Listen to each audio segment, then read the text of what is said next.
नीतीश कुमार की सरकार तो नहीं आएगी, इसको तो उखाड़ फेंकना है। और इस विधानसभा क्षेत्र से यहाँ मूड जो है सेट हो चुका है। तो मुझे तो पर्सनली ये लगता है कि एक तरफ एक सांपनाथ है, दूसरा नागनाथ है, तीसरा बिच्छू प्रसाद है।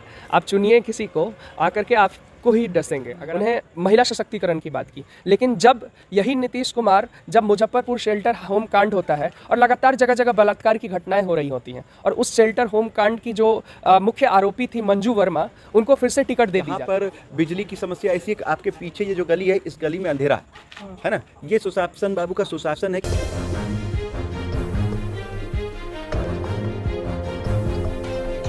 नमस्कार, आप देख रहे हैं नेशनल इंडिया न्यूज़। 28 तारीख से बिहार में चुनाव है और सरगर्मियां काफ़ी तेज़ हो चुकी हैं।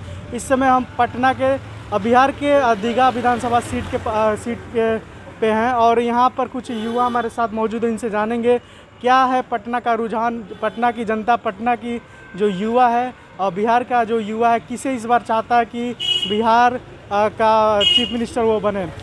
तो बहुत बहुत स्वागत है। आपका क्या नाम क्या है? जी, मेरा नाम आकाश है। आकाश, आप ये बताइए कि इस बार बिहार किसको सीएम की कुर्सी पर बैठाएगी?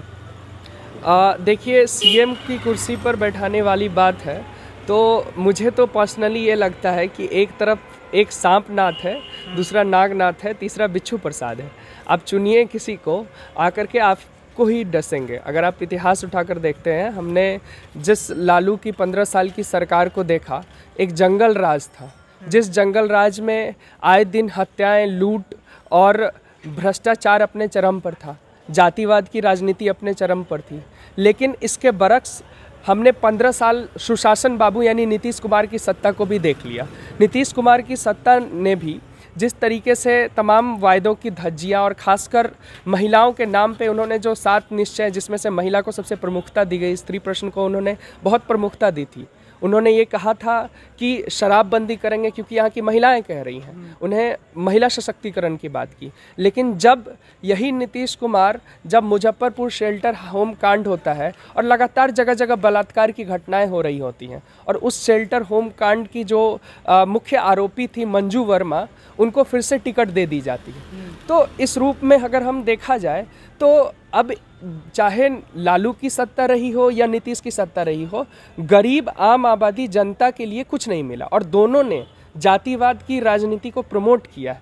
ये बात देखा जा सकता है। तो मुझे पर्सनली लगता है कि जब तक ऐसी पार्टी कोई खड़ी नहीं हो तब तक जनता का कोई भला नहीं। आपकी नज़र में कोई ऐसी पार्टी है जो मतलब आम जनता, जो गरीब जनता है और जातिवाद से अलग हटकर जो काम करे, और खासकर इस सीट से? जी, इस सीट पर मेरी नज़र में दीघा विधानसभा से वारुणी पूर्वा भारत की क्रांतिकारी मजदूर पार्टी एक नई पार्टी के तरफ से खड़ी हो रही है। भारत की क्रांतिकारी मजदूर पार्टी, जो अभी तक हम लोग जान रहे हैं उनके बारे में, वो किसी से भी 1 रुपया, किसी कॉरपोरेट कंपनी, किसी एनजीओ या किसी चुनावी बॉन्ड से 1 रुपया फंड नहीं ले रही है। और अगर वो जनता से फंड लेकर के सत्ता चुनाव में आकर के लड़ रही है, खड़ी हो रही है, तभी वो सच्चे मायने में मजदूरों, आम लोगों की बात कर सकती है। बाकी जितनी पार्टियां हैं, एक तरफ महागठबंधन की खिचड़ी है, जो मजदूरों की पार्टी कहती थी अपने आप को, जो लेफ्ट की पार्टियां, वो आज महागठबंधन जो लालू को गाली देते फिरते थे कल तक, आज उनकी गोद में जाकर के बैठ गए। तो ऐसे में ये बात समझा सकता है कि ये भी अवसरवाद की राजनीति है, जो लोग मजदूर की पार्टी बोलते हैं। ऐसे में एक ऐसी पार्टी जो इंडिपेंडेंट तौर पर बिना कोई समझौता किए हुए चुनाव में खड़ी हो, उसको, जनता को उसे सपोर्ट करना चाहिए और यही सच्चे मायने में आगे ले जाएगा हमारे राज्य को। आपका नाम क्या है? मेरा नाम अनंत हुआ। अनंत, आपका क्या राय है कि किसको इस बार ये युवा चेहरा, इन्होंने बताया कि दीघा सीट से एक महिला युवा चेहरा जो मजदूरों के हित की बात करती हैं, हक की बात करती हैं, तो आपकी राय क्या है इस पर?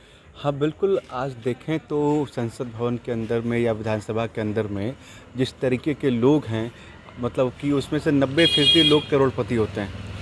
आज के चुनाव का जिस तरीके का चरित्र है, आप देख लें, कंस्टिट्यूंसी में एक आम आदमी खड़े होकर के चुन करके नहीं जा सकता। जो चुन करके जाते हैं, एक विधायक, आमतौर पे विधायक की एक सीट पर जो लोग हैं 2-2, 3-3 करोड़ रुपए खर्च करते हैं। निश्चित तौर पे जो जीत कर जाते हैं वो पैसे वाले लोग हैं, पैसे वालों की बात करते हैं।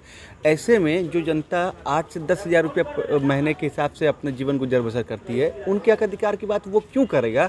जो 3 करोड़ 5 करोड़ रुपये लेके गया है वो 5 का 50 बनाने का काम करेगा।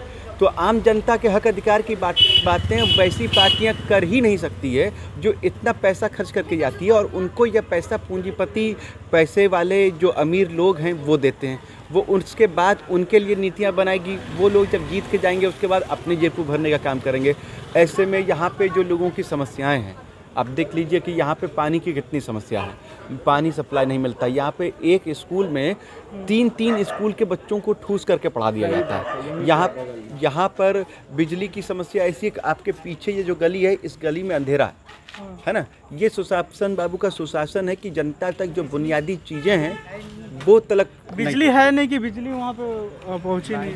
आप देख लीजिए खंबा मेन रोड पे तो है, किंतु ये गली जो है इसी तरीके से अंदर कई कुछ मीटर 100 मीटर तक गया हुआ है, और उसमें आखिर गली में कहीं कोई खंबा नहीं लगा, कहीं कोई रोशनी नहीं लगा है।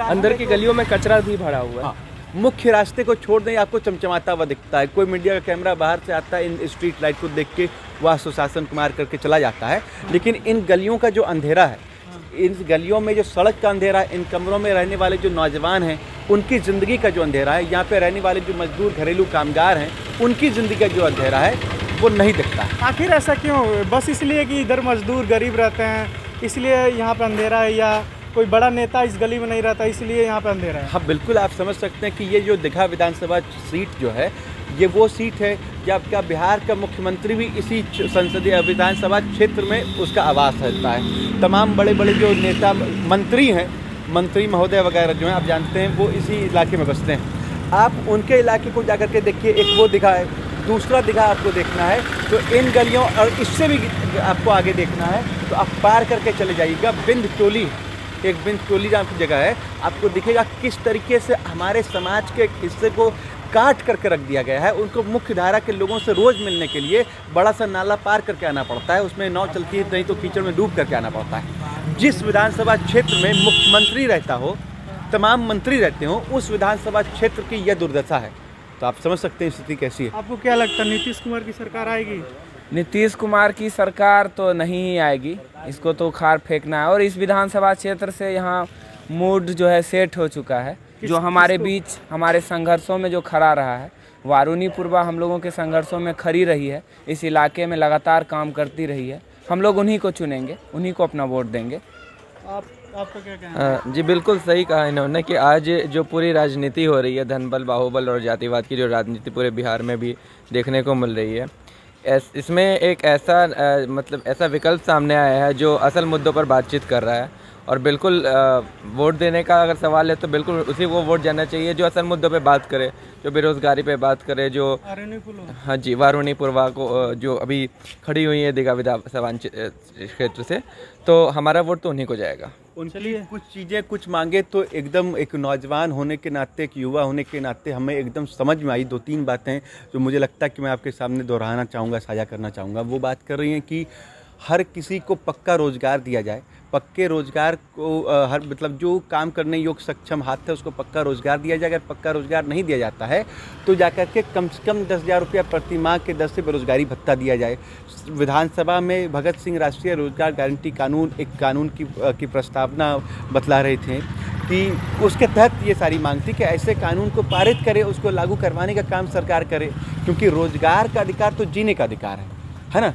इस पर सिर्फ हवाई बातचीत करने से मामला नहीं चलेगा। इसके लिए कोई ठोस योजना हो और उस ठोस योजना को लागू करने की कोई दिशा हो तो बात समझ में आती है। और तो इस दफ़ा यह चीज़ एक समझ में आई है। साथ में एक और बात है जो मतलब जैसे आमतौर पे ये होता है कि एक बड़ी पार्टी से लोग गुस्सा होते हैं, दूसरे के पास जाते हैं, दूसरे से गुस्सा होते हैं, पहले के पास जाते हैं। लेकिन इस दौरान मतलब एक ये जो महागठबंधन जो लोग ये सोच रहे हैं कि नीतीश और मोदी के इस पूरे जंजाल को जो जनता के बीच किस तरीके से गरीब जनता के खिलाफ पूरी नीतियाँ कानून बनाने का काम कर रहे हैं, इसके खिलाफ महागठबंधन को लोग देख रहे हैं। लेकिन 2 बातें हैं। एक ये कि महागठबंधन में कांग्रेस और राजद पार्टी है। कांग्रेस और राजद वो पार्टी है जो पता नहीं कि इनके नेता जीत करके जाएंगे भी, जनता का मैंडेट अगर जाता भी है तो कब लोग टूट करके भाजपा में चल जाए, तो इस पर तो भरोसा नहीं हो सकता है। दूसरा, लेफ्ट पार्टियां हैं, वो लेफ्ट पार्टियां में इस विधानसभा क्षेत्र से माले की उम्मीदवार खड़ी हैं। माले वो पार्टी हैं जिनकी इसके पहले 3 विधानसभा के अंदर 3 एमएलए पहले से थे इस बार तक। लेकिन आश्चर्यजनक रूप से जो माले की पार्टी अपने आप को मजदूर की पार्टी बताती है, विधानसभा में एक बार भी मजदूरों के मुद्दे नहीं उठाए उस तरीके से। एक बार भी कभी ये मुद्दा नहीं उठाया सदन के अंदर कि मजदूरों को पक्के रोजगार की गारंटी मिले। एक बार भी ये मुद्दा नहीं उठाया, सदन के अंदर नहीं उठाया जा रहा, और जो आरुनी पुरवा वो उठाएंगे इस मुद्दे को लेकर। और उसमें दूसरी बात मेरी उनके बारे में कि जैसे वारुणी पुरवा ये कह रही हैं कि वो अगर जीत करके जाती हैं तो एक विधायक को, अगर कोई मजदूर की पार्टी है जो माले कह रही है या जो लेफ्ट की पार्टियां कहती हैं, अगर सच्चे मायने में कोई मजदूर की पार्टी है तो एक विधायक को 40,000 रुपया वेतन, एक विधायक को रहने के लिए घर बंगला, 1-1 लाख रुपया पर मंथ का खर्च एक विधायक पर क्यों? अगर वो सच्चे मायने में जनता का सेवक है और गरीब मजदूरों की आबादी 8,000-9,000 भी ठीक से नहीं कमा पा रही है, तो वैसे में उस विधायक को 20,000 रुपया से ज़्यादा क्यों मिले? और दूसरा, जो विधायक को 2 करोड़ रुपया फंड आता है 1 साल का, वो 2 करोड़ रुपये का हिसाब कहाँ है? है कोई विधायक ऐसा जो बोले कि हम उस 2 करोड़ रुपये का एक पाई का हिसाब देंगे? असल तो बात ये है। लेकिन ये उम्मीदवार एक पहली ऐसी बिहार की उम्मीदवार है जो ये बोल रही हैं कि हम 1-1 रुपये का हिसाब पब्लिकली ओपन करेंगे, और 20,000 रुपये से ज़्यादा कोई भी विधायक को सैलरी ना मिले और खुद भी इससे ज़्यादा नहीं लेंगे। इस बात की उसमें हमारा वोट करनी को जाएगा, करनी छाप को, तो हम हाँ बिल्कुल करनी छाप को हम वोट करेंगे। तो यहाँ मैं दीघा विधानसभा सीट के पास था, यहाँ के युवाओं से बात करके पता चला कि यहाँ पर आप देख सकते हैं पीछे गली है, यहाँ पर रोशनी नहीं है। नीतीश कुमार हमेशा कहते हैं कि गांव-गांव गली-गली हमने बिजली पहुँचाया है, लेकिन जहाँ पे उनकी आवास है, जिस विधानसभा में, यहाँ पे आवास भी आप लोगों ने बताया, उसी विधानसभा में कुछ गलियाँ ऐसी हैं जहाँ पर मजदूर गरीब लोग रहते हैं, वहाँ पर बिजली पहुँची तक नहीं है। तो ये नीतीश कुमार का दावा कहीं ना कहीं फेल होता हुआ नज़र आ रहा है। और यहाँ के युवाओं से बातचीत करके यही लगा कि यहाँ के युवा जो आपने कौन से चुनाव चिन्ह बताया? करनी निर्दलीय विधायक आरुनी पुरवा जो लड़ रही हैं, उनके साथ ये लोग हैं। साथ मैं पारितोष मल, दीघा विधानसभा, पटना। चैनल को सब्सक्राइब नहीं किया है तो प्लीज़ सब्सक्राइब कीजिए और ताज़ा अपडेट पाने के लिए बेल आइकन को दबाना